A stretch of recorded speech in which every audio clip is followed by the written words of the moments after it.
Okay, Brenda and John, welcome to this digital event 2020. Due to COVID, we have to do it like this, but...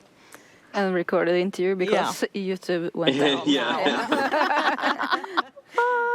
But that's not a problem, is it? No.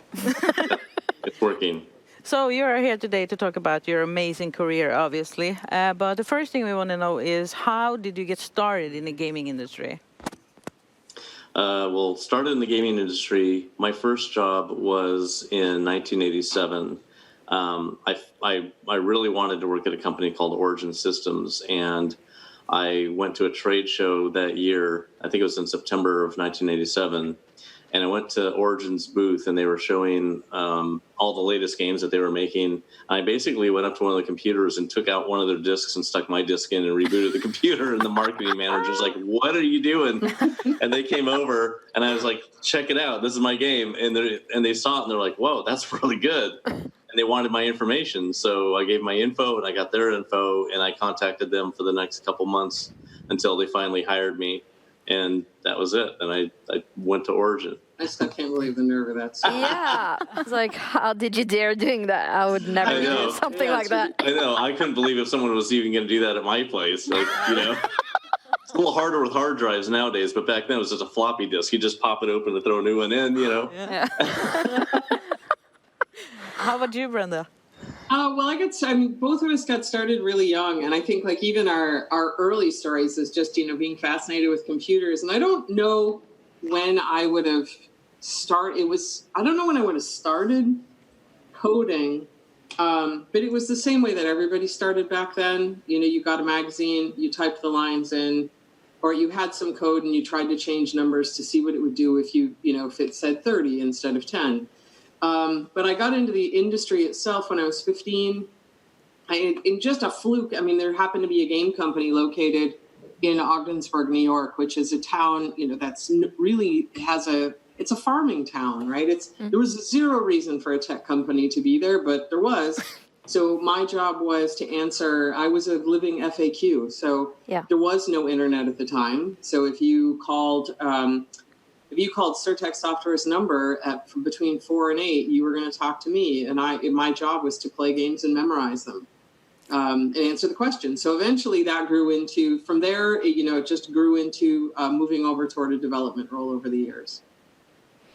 That's so cool. I think but which game did you need to learn?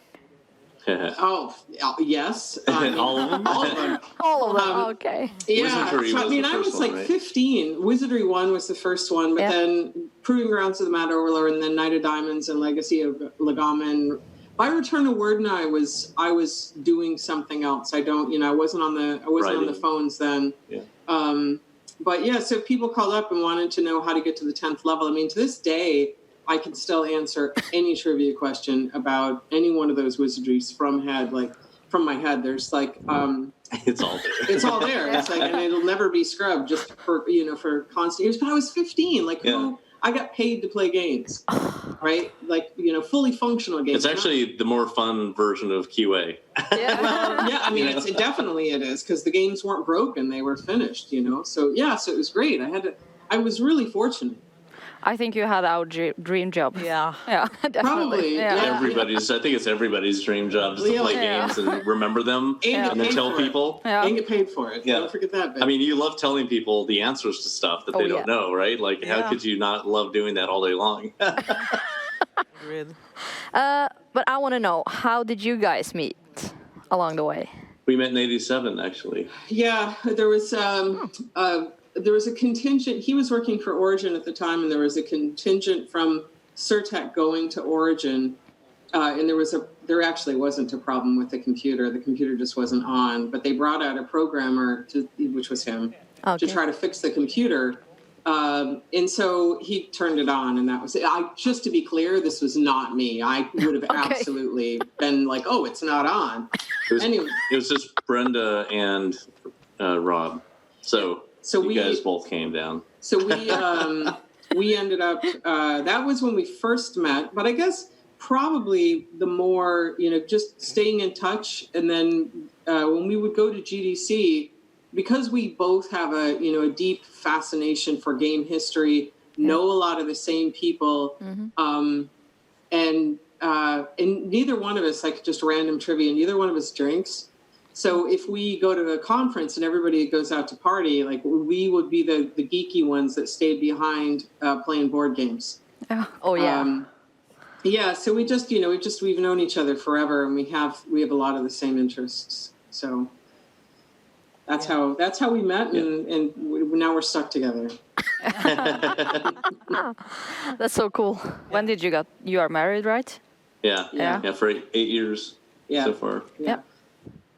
But we've been together longer than that. We were together before that for years. And it even feels, because we've known each other and our careers have been so similar, and we both of us have been in the game industry the whole time.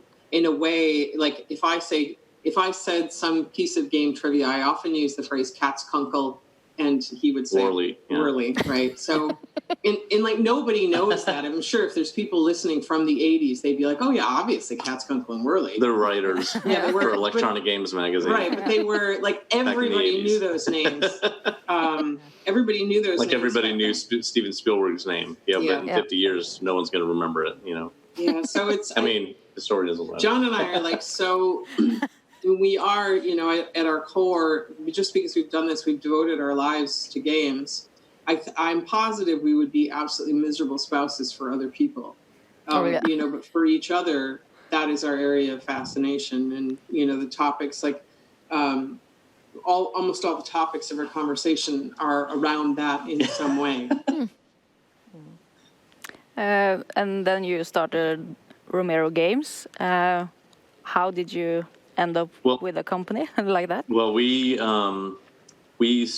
I started companies when I was 14 years old. So this is company 10, something like that. Like id Software was my fourth company. We started a company together in 2010. So for 10 years, we've run companies. And when we moved from the United States to Ireland, we decided to shut down the American company and start an Irish company and not try to transition the company over. So that's what we did. But we've been running our company for 10 years now. Yeah, and it's with Romero Games that we did. A lot of people, often in Ireland, funny enough, a lot of people will say, why Ireland? Like, why are you here? And I had gotten a Fulbright. I was a Fulbright specialist to Ireland. So it's a Fulbright award in my job. In 2014. Yeah, the part of the award was, not part of actually, the award was that I would visit a bunch of universities in Ireland, visit, and study the universities, the government, the incentives, like basically the entire game industry ecosystem. So everything from the students that are going into it to the companies to the developers themselves. And so that resulted in a 55-page report. Wow. The goal of the report wasn't to make us pack up all our stuff and move to Ireland, but that's basically what ended up happening. Like we loved the community here. We loved the opportunity that was here. We loved the country. I mean, it's just, Ireland is almost decadently beautiful, like sort of over the edge beautiful. Like there's no reason that a country needs to be this beautiful. But anyway, so that's what we did, like absolute crazy people. And we were, Ireland has a great tech infrastructure. Yeah. So we moved to the West Coast. We made that calculated decision. I'd say like anywhere in Ireland's great, and certainly there's a lot of tech companies in Dublin. But we had come out of the tech capital of the U.S., we'll say, in Silicon Valley, and we wanted something different. And Galway was really just a fantastic place. Like I'm laughing because Galway has a nickname of the black hole of ambition. Right? So it's like where, people come here and they don't leave. They don't want to leave. Right. But it's, but that said, it's such a fantastic city. And it's often up in, the top 10 places in the world people should visit when we don't have a pandemic going on. So we opened up a company here, and we've been successful. We have, I guess, averaging 30 people in the company. Almost all of whom, like very few people have left, and they've left for geographical reasons, like they wanted to move back home or something. But it's been, we're fortunate. We have a truly the best team I've ever worked with. And just, and it's a credit to them, and I think there's also a fantastic community, even though, there was just a virtual game event featuring, games made in Galway. So, it's up and coming, but we're really happy to be here, incredibly happy to be here. How many games have you developed in Romero Games? Wow. One big one. Yeah, we've been doing the big one. We did another big one that we spent years working on. That was a game that was called Gunman Taco Truck. Yeah. And Apple featured it multiple times in the apps we love on the front of the App Store and doing interviews with us and all this stuff. So that was another game. But we've also made a bunch of other stuff like Sigil for Doom. Put that out last year, which is like the 5th episode of the original Doom. Okay. And people really, really liked it. I should say the unofficial 5th episode. Yeah. Okay. Just to be unofficial clear. 5th episode, Yeah. and then id Software asked if they could include it in every version of Doom that they have out. So that's cool. Yeah. It's an add-on. It's not like part of the original. Yeah. Okay. I just put it out last year. When we moved here, we set up as an Irish-based company. It was with the intent of making, we had the smaller game on the side, which was Gunman. John was working on Sigil as well, and then we had Empire of Sin, which is it takes a while to make a game, from concept through to completion. Yeah. So from when I first start writing things about it, till its launch is 5 years. And actual dev time is 3. Yeah. And then we do work with corporations. We'll make games for people, for companies. With other teams and stuff. So we're really, really busy all the time. I should say one thing that I think is really cool, I was not expecting, was to call in and see 3 women. So I just want to highlight that is a first in my 40-year career. So I appreciate that. Thank you very much. I don't know who's behind the scenes. I know you had nothing to do with being, you showed up, but I just want to highlight that because that's not at all common. It's never happened before, and I was pretty excited by it. Okay, so you're going to remember us. Yeah. Yeah. Yes. Thank you. We actually run podcasts back in Norway about gaming. That's why we're the chosen ones. Yeah. All right. Yeah.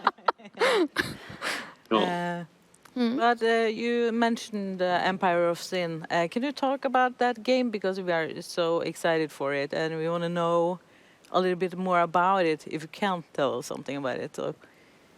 Well, I can tell you the stuff that's at least the stuff that's known. I mean, it'll be coming out it's coming out this fall. So it's a strategy game. It's published by Paradox, which those two things tend to go together. So it's set in 1920 Chicago, and you get to play one of 14 mob bosses, and they are a mix of fictional bosses and real bosses, so or factual bosses, we'll say. So, for instance, we have Al Capone, which everybody would expect to be there, and then we have like Al Capone, Daniel McKee Jackson, Dean O'Bania, and Stephanie, Angelo Jenna, Stephanie St. Clair, even John's great grandmother. His great grandmother's in the game. Oh, wow. And she was. That's so cool. She was John. John has an unbelievably colorful history. His family. So his grandmother was his great grandmother. Sorry, she was an actual mob boss. Wow! And she ran. What? She had an entire empire of brothels and in Mexico. In Mexico. Wow! So your grandmother is a boss. Great-grandmother. Great-grandmother. So boss, the boss in the game looks like my grandmother, but the name and what she did is my great-grandmother, so we kind of put them together. At the time when we... Her name's Elvira Duarte. I can't wait to beat your grandmother. She's 70 years old in the game, too. Yeah. Oh, nice. Oh, that's so cool. It is. Like, one of the things, and so, like, some of the other bosses we have, like, there's also fictional bosses, like, say, Goldie Garneau, and she's... obviously, French Canadians had a huge part in Prohibition. I should, in fact, just for people who have no idea what the hell Prohibition is, let me explain that. So in 1920, the U.S. outlawed alcohol. That was it. Yeah. So it was not a good time if you actually liked a casual drink now and then, but it was a fantastic time if you were a criminal. Yeah. Because getting that alcohol to people, which they wanted, was huge. And so that's when you see the rise of criminals like Al Capone and his entire empire. So the game starts at the beginning of Prohibition. It ends at the end of Prohibition. And basically, whoever is furthest along in building their empire at the end of that wins. Or if you destroy the other guys. Yeah. And basically, your goal is to become king or queen of Chicago and to take everybody else out. Is it a multiplayer game? Can you play No, with your it's friends? not. Ah, okay, yeah. No, That it's a single-player sounds- strategy game. It sounds so cool. I love this story. Yeah. Yeah, do you we have all. a release date for it? Fall 2020 is our official release date. Fall I know that's 2020. not a date. Okay. Yeah, okay. Yeah. Fall 2020 is what I get to say right now. Yeah. Oh, okay. Yeah, we where- can't say whatever we want because the publisher but- controls the message. Oh, okay. Where can we play it? Is it a computer game? It's on everything, including the Switch. Yeah, Oh, it's Switch, including PC, Okay. Switch, PC, Mac, PS4, Xbox One. Wow, yeah. So on Yeah. PC you can buy it on Steam or something? Yeah. Yeah. Yeah. Yep. Nice. We can't wait to play that game. Yeah, me neither. Yeah. I actually tried the Gunman Taco Truck game the other day, Nice. and wow, it's so addictive. It's, just like- it's I have to try this, and I couldn't stop. yeah. because- It's also difficult decisions too. It's not just like breezing through the game. No, yeah, Figure out, oh, where do I spend that fuel? Like, yes. where do I Yeah. go? I Gunman was actually Oh, actually sorry, go gambled ahead. up my money. Oh yeah. Straight away. This- I was like, is that slot, I'm gonna that slot win that machine? scrap metal. Scrap metal. Yeah, you want to truck as fast as possible. Yes. You know. Yeah. Those slot machines were really cool to put in too. That was critical. We have a joke about slot machines, isn't it? Yeah. I'll tell it. I can't. Okay. We love them. We love Yeah. slot machines. It's the funny thing is I guess well it's I could give you slot machines are, this is a ridiculous story. It has almost nothing to do with game development itself, but so slot machines being in the game was really fun for us. And John and I, if we go to Vegas or like if we're say on Cruising. a cruise ship where there's a casino, we will enjoy playing the slot machines. Yep. And I know, like, people, they can roll their eyes, like, that just takes your money away. But there's this huge entertainment aspect of it, and we're not stupid enough to sit there and, like, oh, well, I guess we're broke now. If the and machine is boring, if the feedback is boring, we don't waste our time on it. Oh, yeah. But if it's really cool and it goes nuts, then we really Yeah, like the it. ones in Vegas are really fun. And Yeah. I played a lot of poker in college. Okay. Like, as I won't tell the whole story, but I didn't have, well, suffice to say, I didn't have much money. And so poker was part of the way that I was able to, I had no money. And that was part of the way I was able to sustain myself. So Pay rent, all that. the Yep. way of, like, when I think about playing poker, there's not There's any nothing sort good of, about that. There's nothing good about it, right? Oh, It's like okay. memories, right? There's like So we don't, yeah. memories of parceling out a pasta box to try to last through the week. So we don't go to play cards anywhere, Yes. but we like to play slot machines. And so we put one in Gunman Taco Truck because it was a really great way for people to just like win more stuff that they need. Yeah. And it's like converting. It It's was- almost like that's a what it bank. You're was. converting one currency to another currency. Yeah. It was the currency conversion Yeah. device. Yeah, and it's great when you win, and then you can buy that next truck, and then make it further easier from that point on. But yeah, the game has a lot of different decisions in it that are like you have to remember recipes and just all kinds of and then the path through the country to the end is totally different every time, so you don't even know like if it's going to make it or I not. haven't played it, and because my brain lives 24/7 in Empire of Sin, I have not played it in forever. Yeah, Yeah, I love the fusion of the game that you put different kinds of stuff. yeah, the Into Cooking one game, Mama yeah. kind of game. Yeah, Yeah. it's so much fun. But did you make this with one of your children? Yeah. Donovan was 9 years old when he came up with the idea for the game, Wow. and then he turned 10, and then we went on our trip to Ireland for Yeah. the Fulbright, and I basically gave him a stack of paper, and all these pieces of paper were specifically set for, here's a place where you draw, and here's where you write down what the thing is. And at the top of the page, it would say taco, weapon, truck, that kind of stuff. So it broke the game design down into, here are all of the tacos that we can possibly put in the game. Here's like 30 or 40 taco types. Here are the 10 trucks that we're going to make. Here's the kind of monsters, here are the 15 or whatever monsters. So the game design was constrained by paper, and he couldn't make too much stuff that we couldn't put into a game. So when he filled all the paper up while we were on our trip, he drew the pictures and wrote down what it was, really like 4 words or whatever. Yep. And then when we came back, it was all there, and we sent all the art to the artist, and he drew everything.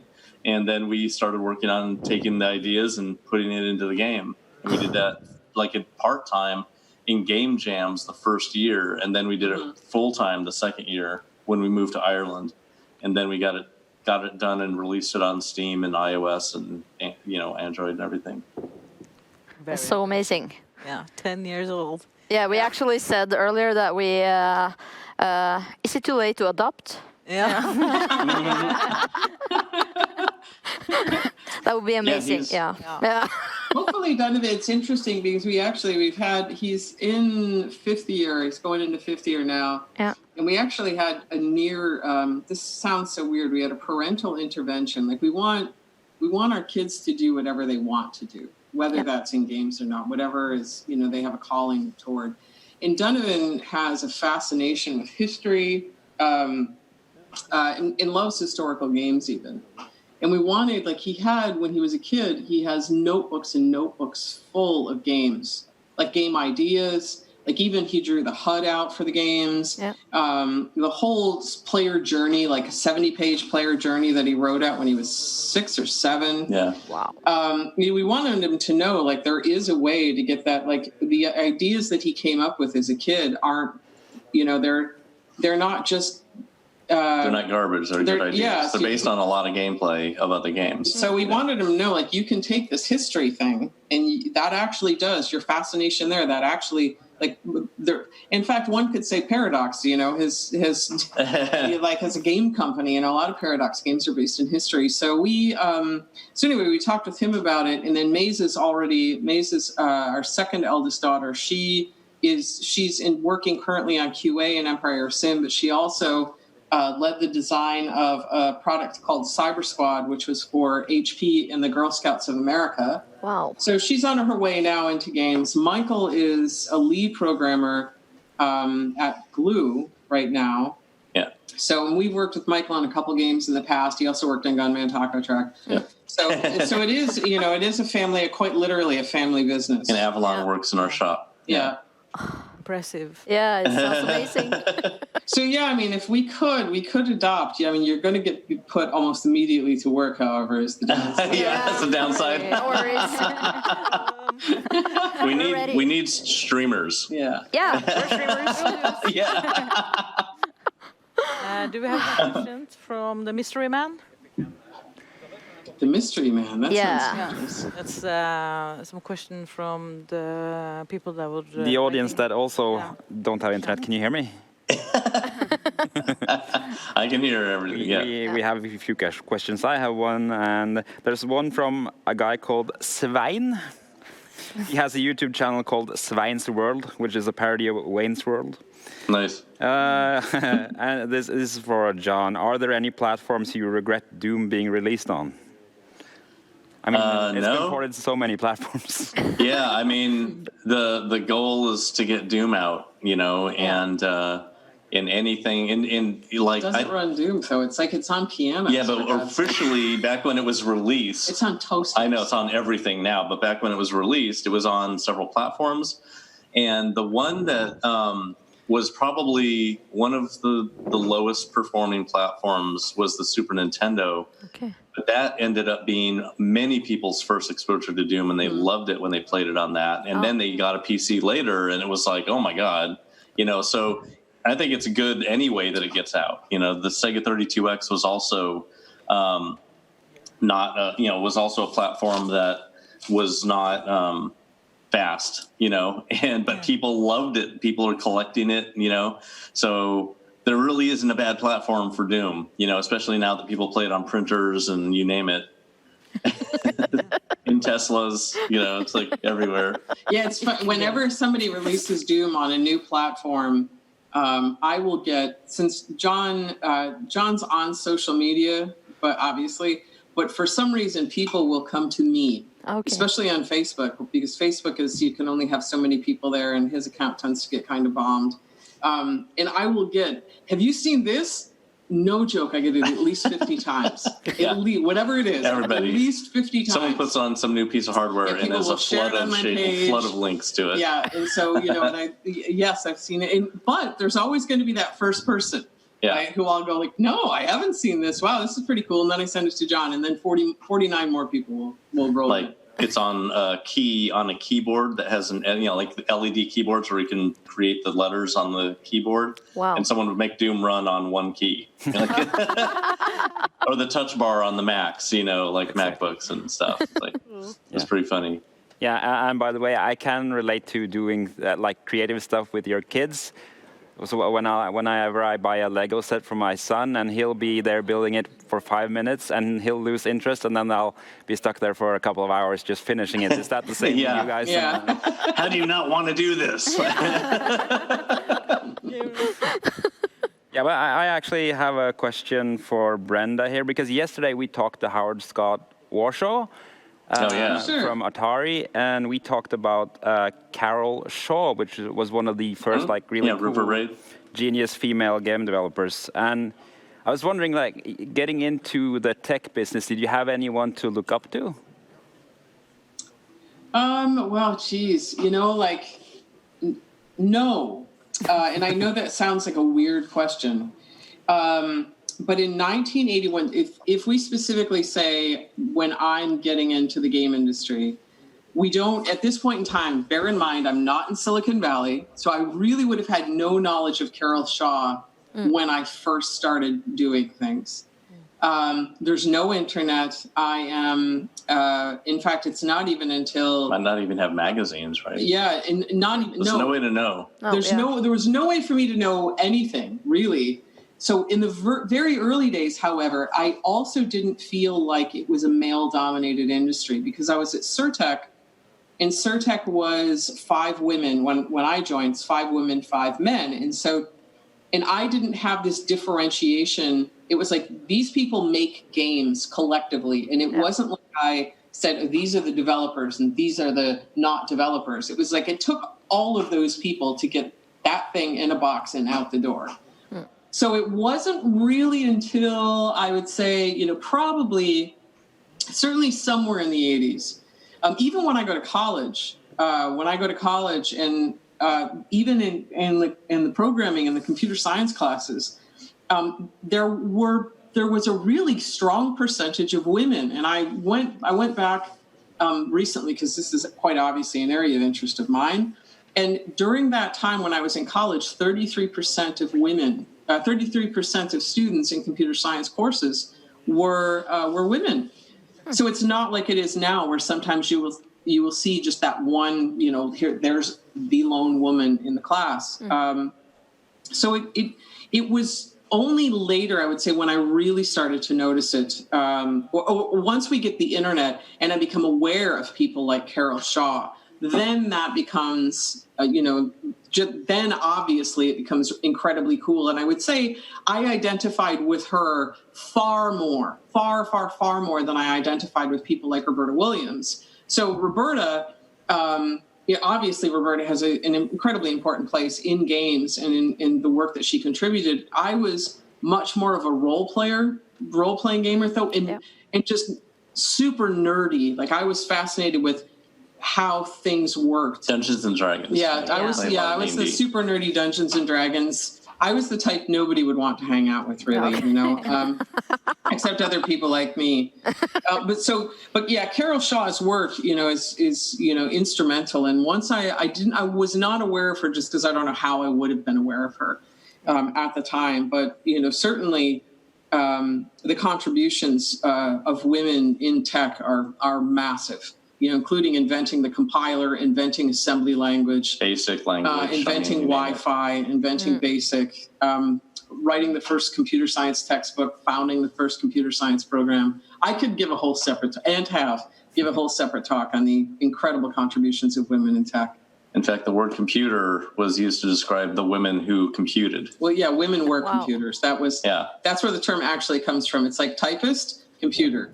So women were the first. When we use the term computer, when it first comes about, we are actually talking about women. Wow, I did on the not machines. know. That's cool. Yeah, there's a lot of computing history. Super nerdy trivia for today. Yeah, but that's great. I love it. Yeah. Sadly, our time is running short. Before we leave, we just have to ask, what does the future hold for you guys? Oh, really cool stuff. Yeah, so Empire of Sin. We're going to be releasing Empire of Sin, and that's our big focus, and we love the game. Yeah, so Empire of Sin, Empire of Sin, I hope will have my attention for quite some time. We do have other things in the works, obviously way too early to discuss any of those. But I can guarantee we're just going to keep making games for, a long while. Yeah, Thank you. Wait. Thank you so much for joining us today and being patient with us. Yeah. Brenda, you are a huge inspiration for us. Yeah, definitely. Thank you. Thank you so much for joining us. And we hope to see you in person sometime. Yeah. Next year. Hopefully next year. Yeah, next year, hopefully. Yeah. Okay, bye-bye. Thank you so much. Bye. Take care. Take care. Thanks.